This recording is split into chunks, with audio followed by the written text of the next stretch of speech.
What do you call someone who presents a desirable or publicly approved attitude?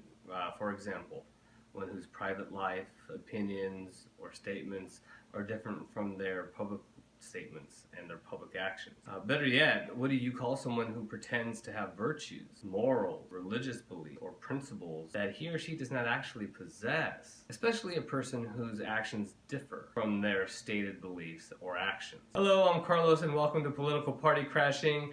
I want to thank you for joining me. I do want to apologize. We haven't been able to release a video a little sooner than expected with some technical difficulties, and it required me to refilm this segment as well as a family emergency. But here we are, we're getting back on track, and I want to thank you for joining us.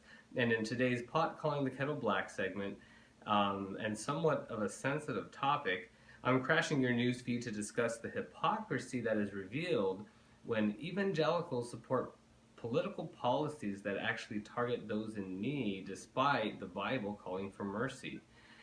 Yet conveniently citing their beliefs to support other political issues. And note, this is not an anti-religious segment by any means. It simply calls into question an apparent double standard that exists when it comes to religion and politics. So I'm ready to get started. In recent news, immigration has been a hot topic. With the impending DACA deadline and the termination of protection from 200,000 immigrants from El Salvador, the administration is struggling to draft immigration reform while maintaining the very tough anti-immigration stance that it had promised on the campaign trail. And if you're not in the loop, the Washington Post reported that the president asked, quote, "Why are we having all these people from S-hole countries come here?" according to those present in the room. And thus far, the White House does deny using those exact words, but in fact does admit to using, quote, tough language in that particular meeting. And therefore, just as any politically active public figure, naturally, politically active evangelical supporters of the Trump administration are being asked to provide their opinion. And some have answered and some have not, and in either case, indeed, some politically active evangelical supporters support or defend the president's comments or the president's opinion about rejecting immigrants from certain countries such as Haiti, as well as other African and Latin American countries. Yet, they welcome immigrants from other nations such as Scandinavian nations. So let's start with statements of members from Trump's Evangelical Advisory Council, which basically serve as the elders of the church who advise arguably one of the most powerful men in the world. The council's spokesman, Johnny Moore, didn't admit to the S-hole remark, but is quoted to describing Trump's remarks as crass. Other evangelical advisors to the president, Jerry Falwell Jr., president of Liberty University, and advisor Bishop Harry Jackson have declined to comment on the situation. And additionally, supporter Franklin Graham has yet to respond to questions. So regardless of their silence still sends a message. But more importantly, I would like to discuss comments made from Robert Jeffries, a pastor from a prominent Southern Baptist church, First Baptist Dallas, who has an influence with many of their congregation as well as people who naturally would most likely support the administration. Robert Jeffries goes on to say, quote, "The country has the right to establish what would benefit our nation the most." He further goes on to say that, quote, "I don't think there's anything racist about it at all." And, you know, it is true. We do have the right to establish what would benefit our nation the most. And we rightfully should, and that truly is not racist. But we must remember that a person's virtue and potential are not defined by one's origin. They're not defined by one's character and deeds. It's not defined by whether or not they come from here nor there. And think about it. Whether you're an advocate of limiting immigration or not, just because the administration claims to be doing what they think is the right thing for America, it doesn't eliminate the discrimination and the disrespect behind the motivation for their decision.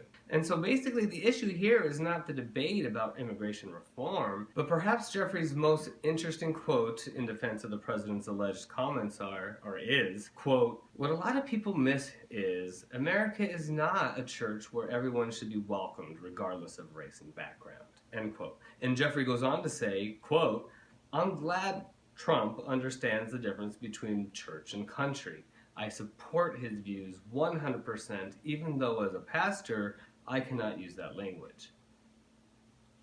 So the difference between church and a country is what Jeffries is most concerned about. He is supporting the separation of church and state in his own comments. So therefore we have to ask ourselves, isn't it interesting how, even in a nation where people have the freedom to practice any religion they choose, or no religion at all, evangelicals pick and choose which religious beliefs should be infused into American politics and which of their own religious beliefs should be completely ignored. So the question you have to ask yourself, or the questions that we need to be asking ourselves are, where is the line drawn?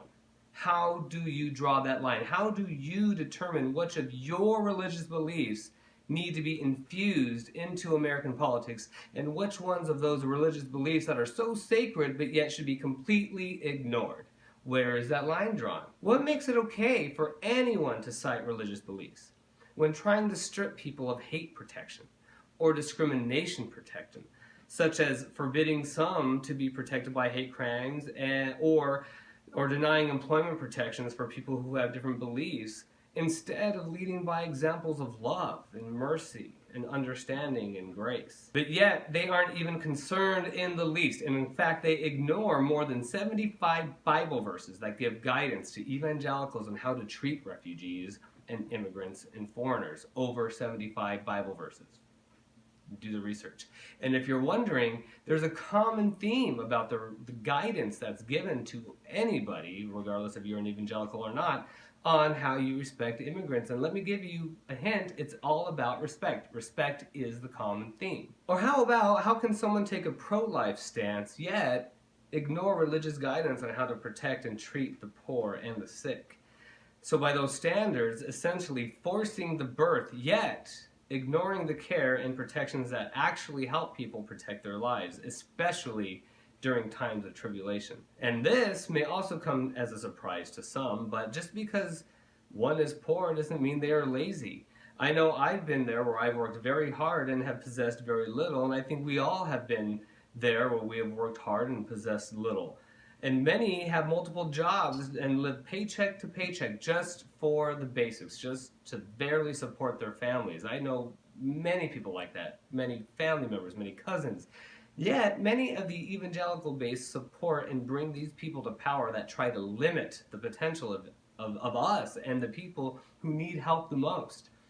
And not one of them is lazy, yet assistance to the poor are attacked constantly. And not just Medicaid, and not just SNAP benefits, but wage increases. The lack of wage increases and the ability to form a union are also just, quite frankly, just ignored by politicians that are backed by evangelicals. And I know there's going to be people out there who say, well, some people are always going to take advantage of these benefits. Well, naturally, you're going to have people who take advantage of benefits, and you're going to have people who are exact opposites and just refuse to try to have to fall into a situation that requires them to need those benefits. And then you get everybody else in the middle who actually are actual recipients, rightful recipients of benefits to help get themselves back on their feet. So, you have people from all across the spectrum, but most need these benefits who actually need these benefits. And then there's Social Security, and then there's also Medicare. And after all the guidance that evangelicals have on helping the sick and protecting the elderly, many evangelical lawmakers support policies that attempt to oppress the sick and the elderly, especially when it comes to Medicare and Social Security. And then there's Medicare and Social Security. After all the guidance on helping the sick and protecting the elderly, many evangelicals support lawmakers who attempt to oppress the sick and the elderly by cutting Medicare and cutting Social Security. And in 2018, be prepared to see a push to cut Medicare and Social Security even further to help lessen the burden that cutting taxes will have on the national deficit as a result of the Tax Cut Act that was just passed. So it's very convenient, and I can see how it is very easily convenient for one to be able to pick and choose which religious policies they believe should be infused into American politics, or to push one's worldly agenda. And which ones should we just simply ignore for convenience? I think that's rather easy to do. But again, where do you draw that line? So it's very convenient to pick and choose which religious beliefs that one thinks that they should infuse into American politics, or to push one's worldly agenda, and which one should completely be ignored for convenience sake. Again, this is not an anti-religious perspective.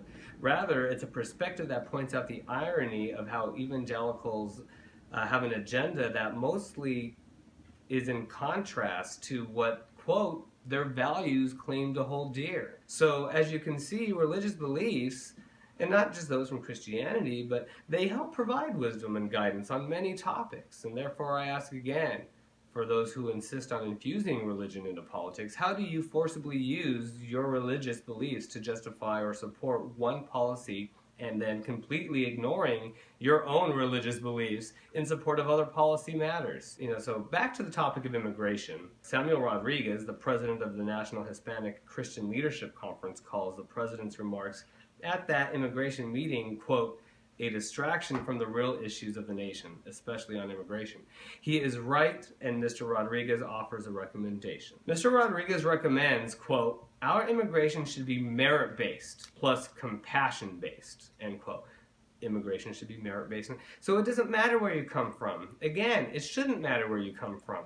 And so for those people who say, well, oh, the president was just saying what all of us had in mind, is it really? Is it really?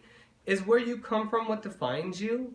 I think I know many people who have risen from positions where they thought they may have never risen out of, whether they be from the United States or from an S-hole country. Mr. Rodriguez goes on to say, I would want people from Norway, and I would want people from Haiti. I would want people from Nigeria or wherever if they meet the requirements. Therefore, we can't have our cake and eat it too. One cannot attempt to marry the church in the state in one breath and then support separation of church and state in another. Otherwise, such actions would fit the definition of hypocrisy. Therefore, thank you for allowing me to crash your newsfeed. I hope you enjoyed my perspective on a rather sensitive topic. And if there's a topic that you'd like me to discuss, please leave a message in the comments below. Also, to get notified when I upload new videos, please hit that subscribe button and turn on notifications. Also, follow Political Party Crashing on Facebook, as well as look for me on Twitter at PoliticalPCrash. Until the next video is released, feel free to check out my other videos, and I hope that you find one of my other videos worthy of sharing with your friends and loved ones. So see you next time on Political Party Crashing. Take care.